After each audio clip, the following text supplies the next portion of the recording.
నమస్కారం. అరుణాచల శివ మహత్యం గురించి, ఆయన లీలల గురించి మనం ఎన్నో వినే ఉంటాం. అయితే 1800 సంవత్సరాల ప్రాంతంలో అరుణాచల క్షేత్రంలో ఒక భక్తుని జీవితంలో జరిగిన నిజమైన అత్యద్భుత లీలలు ఈ వీడియోలో తెలుసుకునే ప్రయత్నం చేద్దాం. తమిళనాడులోని కుంభకోణంలో ఒక పేద బ్రాహ్మణ కుటుంబం జీవిస్తూ ఉండేది. భర్త పేరు సుందర్రాజన్, భార్య పేరు శాంభవి. సుందర్రాజన్ అదే ఊళ్ళో ఒక శివాలయంలో అర్చకత్వం చేసేవారు. తక్కువగా వచ్చే జీతంతోనే జీవితాన్ని గడుపుతూ ఉండేవారు. భార్యాభర్తలిద్దరూ దైవభక్తులే. వారి ఇంటి దైవం అరుణాచల శివుడు. వారికి వివాహమై 10 సంవత్సరాలైనా పిల్లలు కలగలేదు. సుందర్రాజన్ సదా కొలిచే ఆ సదాశివుణ్ణే సంతానం ప్రసాదించమని అర్థించేవారు. ఒక సంవత్సరం వారిద్దరూ అరుణాచలం వెళ్లి గిరి ప్రదక్షిణ చేసి ఆ అరుణాచల శివుణ్ణి సంతానం కోసం ప్రార్థించారు. దర్శనం చేసుకొని బయటికి వస్తున్న వారికి ఆలయం దగ్గర ఒక వింత మనిషి కనిపించాడు. ఒంటి నిండా భస్మం రాసుకొని, చేతిలో ఢమరుకం పట్టుకొని ఆకాశం వైపు చూస్తూ ఏవేవో సైగలు చేస్తున్నాడతను. ఆ భస్మదారుడు వీళ్లను చూస్తూనే ఒక్క ఊదుటన లేచి పళం ఎన్ పళం అంటే పండు నా పండు అంటూ కొబ్బరికాయలు అమ్మే కొట్టు మీదకు దూకి అక్కడ ఉండే కొబ్బరికాయల నుంచి ఒక కొబ్బరికాయ తీసుకొని వీళ్ల దగ్గరికి వచ్చి ఆ కొబ్బరికాయ ఇచ్చి అక్కడి నుంచి వెళ్ళిపోయాడు. ఊహించని ఈ సంఘటనతో వాళ్ళు, ఆ కొబ్బరికాయలు అమ్మే కొట్టు యజమాని, అక్కడ ఉండే జనమంతా నిశ్చేష్టులైపోయి చూస్తూ ఉండిపోయారు. వాళ్ళు ఈ దంపతులకు ఇలా చెప్పారు: ఆ భస్మదారుడు ఎవ్వరితోనూ మాట్లాడడు, ఏమీ తినడు. అలాంటిది మీకు ఈ కొబ్బరికాయ ఇచ్చాడంటే మీ కోరిక తీరుతుంది అని. ఇది జరిగిన సంవత్సరంలోపు వారికి శివానుగ్రహంతో ఒక శిశువు జన్మించాడు.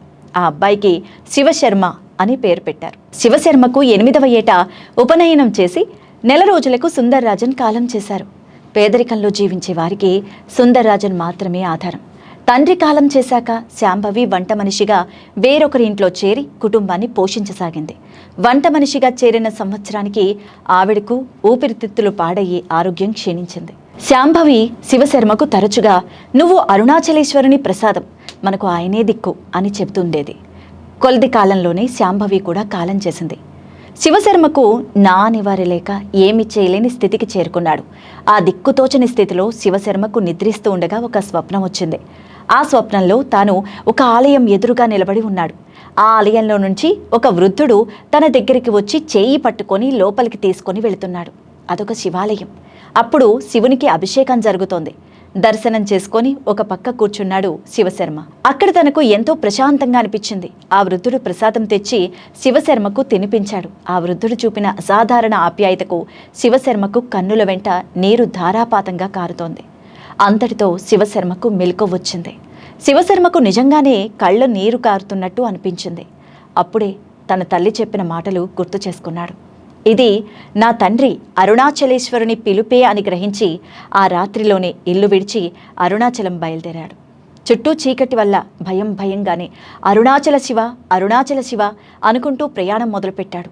అప్పట్లో ఎడ్ల బండ్లు, జట్కా బండ్లలోనే దూర ప్రాంతాలకు ప్రయాణాలు చేసేవారు. తన దగ్గర డబ్బు లేదు కాబట్టి వాటిలో ప్రయాణించడం అసాధ్యమని భావించి ఆ చీకట్లోనే నడవడం ప్రారంభించాడు. తాను చివరికి ఊరు చేరేసరికి 2 వ్యక్తులు తన్ని అడ్డగించి ఏదైనా సొమ్ము ఉందేమో అని వెతికారు. కానీ తన దగ్గర డబ్బులు లేదు. చెవులకి బంగారు పోగులున్నాయి. ఉపనయనం అప్పుడు తనకు చెవులు కుట్టి ప్రోగులు వేసేవారు. అవి ఈ దొంగలు తన చెవుల నుంచి లాగేశారు. చెవులు 2 తెగి రక్తం కారుతుంది. శివశర్మ బాధతో అరవగానే వాళ్ళు భయపడి పారిపోయారు. అప్పుడే ఒక లాంతరు కట్టిన జట్కా బండి వచ్చి ఆగింది. అందులో నుంచి ఒక పొడుగాటి వ్యక్తి దిగి శివశర్మను జరిగిన విషయం అడిగి తెలుసుకొని తన దగ్గర ఒక డబ్బాలో ఉన్న తెల్లటి పొడి 2 చెవులకు పెట్టి, "మేము కూడా అరుణాచలం వెళుతున్నాం, మాతారా" అంటూ జట్కాలో కూర్చోపెట్టుకొని తినడానికి కొన్ని తినుబండారాలు ఇచ్చాడు. అవి తినగానే శివశర్మకు నిద్ర పట్టేసింది. మెలకు వచ్చి కన్నులు తెరిచి చూడగానే తను ఒక ఆలయం అరుగు మీద పడుకొని ఉన్నాడు.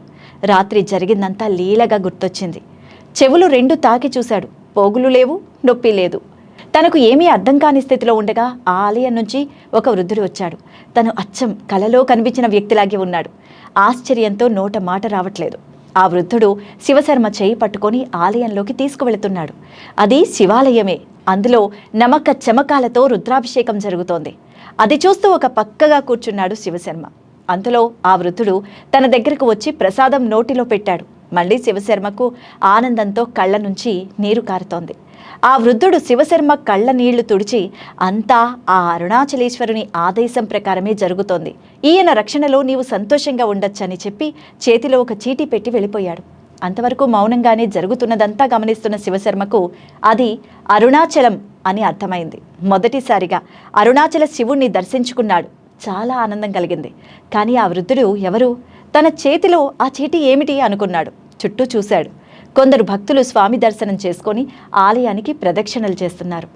కొందరు కూర్చొని ప్రసాదాన్ని స్వీకరిస్తున్నారు. కొందరు అప్పుడే ఆలయానికి వస్తున్నారు. కొందరు వెళ్ళిపోతున్నారు. ఏం చేయాలో పాలుపోని స్థితిలో ఉన్నాడు శివశర్మ. తన చేతిలోని చీటీని తీసి చూశాడు. నిరంతరం గిరి ప్రదక్షిణ చేస్తూనే ఉండు అని రాసింది. ఆలయం మొత్తం కలియ చూసి బయటకు వచ్చి నిల్చున్నాడు. ఆలయం బయట ఉండే ఒక పూల వ్యాపారి దగ్గరకు వెళ్ళి గిరి ప్రదక్షిణం ఎలా చెయ్యాలి అని అడిగాడు.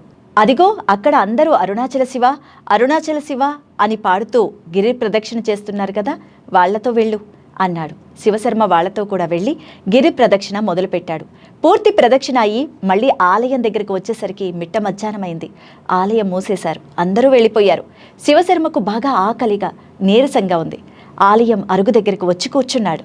ఆ పూల వ్యాపారి, బాబూ, నువ్వొక్కడివే వచ్చావా? నీది ఏ ఊరు? నీ తల్లిదండ్రులు ఎవరు అని ప్రశ్నించాడు. జరిగిన విషయమంతా చెప్పాడు శివశర్మ.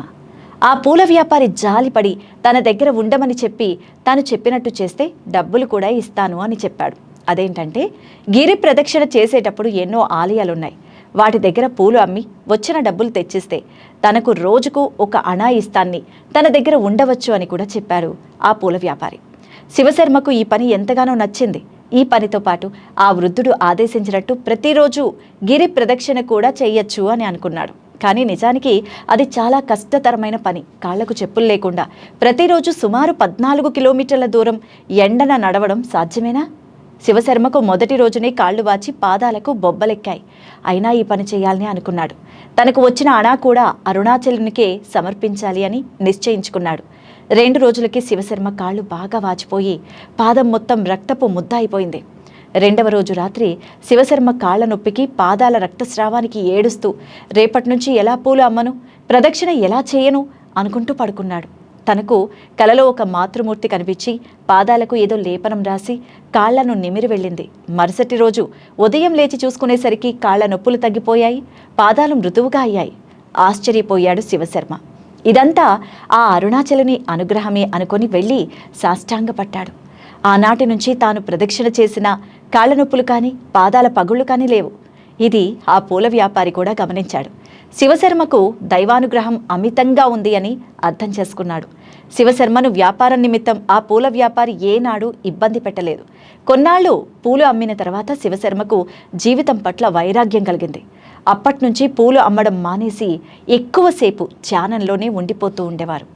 వ్యాపారం చేయకపోయినా ఆ పూల వ్యాపారి రోజు శివశర్మకు ఒక అణా ఇచ్చి వెళ్ళేవాడు.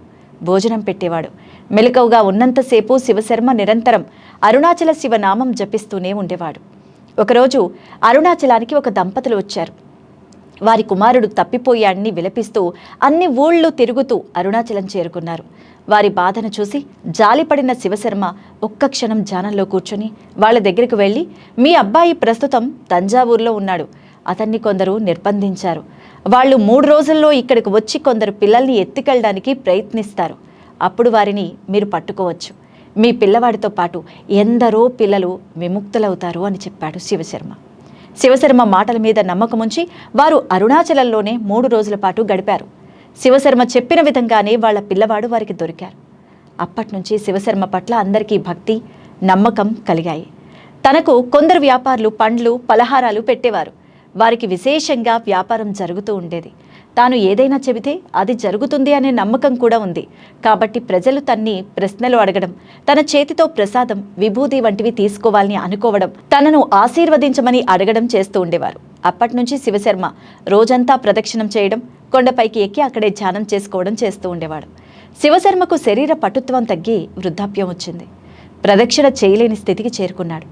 ఒకనాడు ఉదయం శివశర్మ దగ్గరకు ఒక బాలుడు వచ్చి, నాతో రా, మనం చాలా దూరం ప్రయాణం చేయాలి అని చెప్పి గిరి ప్రదక్షిణ మొత్తం చెయ్యి పట్టుకుని చేయించి చివరిగా అరుణాచలం కొండపైకి తీసుకువెళ్ళాడు.